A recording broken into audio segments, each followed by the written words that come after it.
Recent ವಿಡಿಯೋದಲ್ಲಿ ನಾನು mutton biryani ಹೇಗೆ ಮಾಡೋದು ಅಂತ ಹೇಳ್ಕೊಡ್ತೀನಿ ಅಂತ ಹೇಳಿದ್ದೆ. ಇವಾಗ ನಾನು 2.5 kg ಮಟನ್ನಲ್ಲಿ ನಾನು 1 kg ಆಗುವಷ್ಟು ಮಟನ್ನ ಸಪ್ರೇಟಾಗಿ ಬಿರಿಯಾನಿಗೆ ಅಂತ ತೆಗೆದಿಟ್ಕೊಂಡಿದ್ದೀನಿ. ಅದಕ್ಕೆ 1 ಸ್ಪೂನ್ ಆಗುವಷ್ಟು ಉಪ್ಪು, ಹಾಗೆಯೇ 1.5 ಸ್ಪೂನ್ ಆಗುವಷ್ಟು ಖಾರದ ಪುಡಿ, ಹಾಗೆಯೇ 1 ಸ್ಪೂನ್ ಆಗುವಷ್ಟು ನಾವು ಸಾಂಬಾರು ಪುಡಿನ ಹಾಕೋತಾ ಇದ್ದೀವಿ.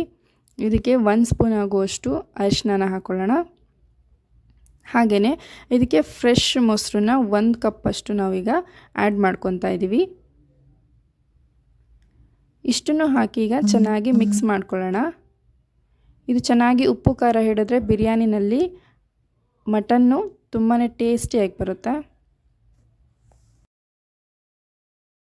ಪ್ರೊಸೀಜರ್ನ ಇದೇ ಥರನೇ ಮಾಡ್ಕೊಳ್ಳಿ. ಅದರ ನೆಕ್ಸ್ಟ್ ಗ್ರೈಂಡ್ ಏನೇನು ಮಾಡ್ಕೊಳ್ಳೋದಿರುತ್ತೋ ಅದನ್ನು ಗ್ರೈಂಡ್ ಮಾಡ್ಕೊಂಬಿಡಿ. 2 ಗೆಡ್ಡೆ ಆಗುವಷ್ಟು ನಾನು ಬೆಳ್ಳುಳ್ಳಿನ ತೊಗೊಂಡಿದ್ದೀನಿ. ಹಾಗೆಯೇ 1 ಶುಂಠಿನ ತೊಗೊಂಡಿದ್ದೀನಿ, ಅದನ್ನು ಕ್ಲೀನಾಗಿ ಮಾಡ್ಕೊಂಡಿದ್ದೀನಿ. ಹಾಗೆಯೇ 2 ಈರುಳ್ಳಿನ ತೊಗೊಂಡಿದ್ದೀನಿ. ಹಾಗೆಯೇ ಖಾರಕ್ಕೆ ಎಷ್ಟು ಬೇಕೋ ಅಷ್ಟು ಹಸಿಮೆಣಸಿನ್ಕಾಯಿನ ತೊಗೊಂಡಿದ್ದೀನಿ. ಹಾಗೆಯೇ ಇದಕ್ಕೆ 2 ಆಗುವಷ್ಟು ನಾವು ಚಕ್ಕೆ, ಹಾಗೆಯೇ 4 ರಿಂದ 5 ಲವಂಗ,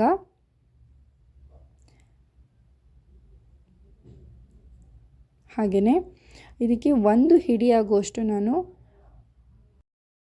ಪುದೀನ ಸೊಪ್ಪನ್ನ ತೊಗೊಂಡಿದ್ದೀನಿ. ಹಾಗೆಯೇ ಸ್ವಲ್ಪ ಕೊತ್ತಂಬರಿ ಸೊಪ್ಪನ್ನ ಹಾಕ್ಕೊಳ್ಳೋಣ. ಇದನ್ನು ಸಪ್ರೇಟಾಗಿ ಗ್ರೈಂಡ್ ಮಾಡ್ಕೊಳ್ಳೋಣ. ಹಾಗೆಯೇ ಅದಾದಮೇಲೆ ಅದೇ ಜಾರ್ಗೆ ನಾವು ಟೊಮ್ಯಾಟೊನೂ ಕೂಡ ಸಪ್ರೇಟಾಗಿ ರುಬ್ಬಿಟ್ಕೊಳ್ಳೋಣ. ಈಗ 10 ಲೀಟರ್ ಕುಕ್ಕರ್ನ ತೊಗೊಂಡಿದ್ದೀನಿ. ನಾವಿಲ್ಲಿ 7 ಜನ ಇದ್ದಿದ್ದರಿಂದ 3 ಸ್ಪೂನ್ ಆಗುವಷ್ಟು ನಾನು ಆಯಿಲ್ನ ಹಾಕ್ಕೊಂಡಿದ್ದೀನಿ. ಹಾಗೆ 1 ಸ್ಪೂನ್ ಆಗುವಷ್ಟು ನಾನು ತುಪ್ಪನ ಹಾಕ್ಕೊಂಡಿದ್ದೀನಿ. ಈಗ ಇದ್ರದ್ದು ಫ್ರ್ಯಾಗ್ರೆನ್ಸ್ ಬರ್ತಾ ಇದ್ದಂಗೆ ನಮ್ಮ ಮನೆಯಲ್ಲಿ ಏನೇನಿರುತ್ತೋ ಮಸಾಲೆಗಳು ಅದನ್ನು ಆ್ಯಡ್ ಮಾಡ್ಕೊಳ್ಳಿ. ಸ್ಪೆಷಲಿ ನಾವು ಮೆಣಸು ಮತ್ತು ಏಲಕ್ಕಿನ ಸ್ಕಿಪ್ ಮಾಡೋ ಹಾಗೆ ಇಲ್ಲ. ಹಾಗೆಯೇ ಅನಾನಸ್ ಎಲೆನೂ ಕೂಡ ನಾವು ಸ್ಕಿಪ್ ಮಾಡೋ ಹಾಗಿಲ್ಲ. ಹಾಗೆಯೇ 2 ಬೇ ಲೀವ್ಸ್ನ ಹಾಕ್ಕೊಂಡಿದ್ದೀನಿ. ಇದಕ್ಕೆ ಈಗ ಹೆಚ್ಚಿಟ್ಕೊಂಡಿರುವಂತಹ 2 ಈರುಳ್ಳಿನ ತೊಗೊಂಡು ಅದನ್ನು ಕಟ್ ಮಾಡಿ ಹಾಕ್ಕೊಂಡಿದ್ದೀನಿ ಒಗ್ಗರಣೆಗೆ ಅಂತ. ಇದೇನು ಜಾಸ್ತಿ ಏನು ಬಾಡೋ ಅಂಥದ್ದೇನು ಬೇಡ. ಈಗ ನಾನು ಮಟನ್ನ ಹಾಕೋತಾ ಇದ್ದೀನಿ. ಈಗ ಇದನ್ನು ಮಿಕ್ಸ್ ಮಾಡೋಣ ಚೆನ್ನಾಗಿ. ಇದಕ್ಕೆ ಆಲ್ರೆಡಿ ಉಪ್ಪು, ಖಾರ, ಅರಿಶಿನ ಎಲ್ಲನೂ ಹಾಕಿರೋದ್ರಿಂದ ಈಗ ಅದಕ್ಕೆ ಯಾವುದೇ ರೀತಿ ಆ್ಯಡ್ ಮಾಡೋ ಹಾಗಿಲ್ಲ. ಇದಕ್ಕೆ ಫ್ರ್ಯಾಗ್ರೆನ್ಸ್ಗೆ ಸ್ವಲ್ಪ ಪುದೀನ ಸೊಪ್ಪನ್ನ ಹಾಕೋದ್ರಿಂದ ಚೆನ್ನಾಗಿ ಸ್ಮೆಲ್ ಕೊಡುತ್ತೆ. ಹಾಗೆಯೇ ನಾವು ರುಬ್ಬಿಟ್ಕೊಂಡಿರೋಂತಹ ಗ್ರೀನ್ ಪೇಸ್ಟ್ನ ಆ್ಯಡ್ ಮಾಡ್ಕೊಳ್ಳೋಣ. ಆಲ್ರೆಡಿ ಉಪ್ಪನ್ನು ಹಾಕಿರೋದ್ರಿಂದ ಮತ್ತೆ ಹಾಕೋ ಅವಶ್ಯಕತೆ ಇಲ್ಲ. ಹಾಗೆಯೇ ಈಗ ಟೊಮ್ಯಾಟೊ ಸಾಸ್ನು ಕೂಡ ಹಾಕೋತಾ ಇದ್ದೀನಿ. ಅಂದರೆ ನಾವು ಗ್ರೈಂಡ್ ಮಾಡಿದ್ವಲ್ಲ ಅದು. ನಾನಿಲ್ಲಿ ಜೀರಾ ರೈಸ್ನ ತೊಗೊಂಡಿದ್ದೀನಿ. 2.5 ಗ್ಲಾಸ್ ಆಗುವಷ್ಟು ತೊಗೊಂಡಿದ್ದೀನಿ. ಇಲ್ಲಿ ಆಲ್ರೆಡಿ ಸ್ವಲ್ಪ ಪೇಸ್ಟ್ ಎಲ್ಲದೆಲ್ಲ ಹಾಕಿದ್ದಾಗ ಸ್ವಲ್ಪ ಮಟನಲ್ಲೂ ಸ್ವಲ್ಪ ನೀರು ಬಿಟ್ಕೊಂಡಿರುತ್ತೆ. ಹಾಗಾಗಿ 2.5 ಗ್ಲಾಸ್ಗೆ 4 ಗ್ಲಾಸ್ ನೀರು ಮಾತ್ರ ಹಾಕಿ, ಅದು ಬಿಸಿನೀರನ್ನ ಮಾತ್ರ ಹಾಕಿ. ತಣ್ಣೀರನ್ನ ಹಾಕಿದ್ರೆ ಅದು ಅಷ್ಟು ಚೆನ್ನಾಗಿರಲ್ಲ. ಅದಕ್ಕೋಸ್ಕರ ನೀವು ಈಗ ಕುಕ್ಕರಲ್ಲಿ ಇಡ್ತಿದ್ದಂಗೆ ಆ ಕಡೆ ಸೈಡಲ್ಲಿ ನೀವು ಬಿಸಿನೀರನ್ನು ಕೂಡ ಕಾಯಿಸ್ಕೊಬೋದು. ಹಾಗೆಯೇ ಹಾಫ್ ಲೆಮನ್ ಜ್ಯೂಸನ್ನು ಕೂಡ ಹಾಕಿ.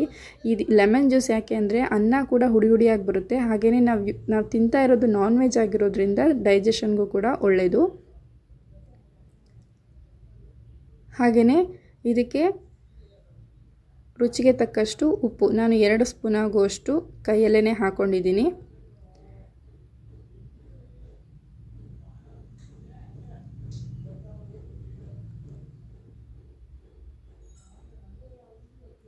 ಸೊ ಈಗ ಅದು ಮೇಲೆ ಕುದಿ ಬರ್ತಾ ಇದ್ದಂಗೆ ನಾವೀಗ ಲಿಡ್ನ ಕ್ಲೋಸ್ ಮಾಡಿಬಿಟ್ಟು 2 ವಿಷಲ್ನ ಕೂಗಿಸ್ಕೊಳ್ಳಿ.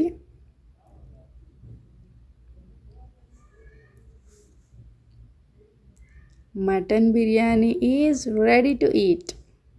ಎಷ್ಟು ಟೇಸ್ಟಿಯಾಗಿದೆ ಅಂತಂದರೆ ಸಕ್ಕತ್ತಾಗಿತ್ತು. ಸೊ ನಿಮ್ಮ ಮನೆಗೆ ಯಾರಾದರೂ ರಿಲೇಟಿವ್ಸು ಯಾರಾದರೂ ಬಂದರೆ ನೀವು ಮಾಡಿಕೊಡಿ. ತುಂಬಾ ಹೊಗಳುತ್ತಾರೆ, ತುಂಬಾ ಟೇಸ್ಟಿಯಾಗಿರುತ್ತೆ. ಆ್ಯಂಡ್ ಇದನ್ನು ನೋಡ್ತಿದ್ದಂಗೆ ಬಾಯಲ್ಲೇ ನೀರು ಬರ್ತಾ ಇದೆ. ಹಾಗೆಯೇ ನನ್ನ ಚಾನಲ್ಗೆ ಸಬ್ಸ್ಕ್ರೈಬ್ ಆಗಿಲ್ಲ ಅಂದರೆ ದಯವಿಟ್ಟು ಸಬ್ಸ್ಕ್ರೈಬ್ ಆಗಿ.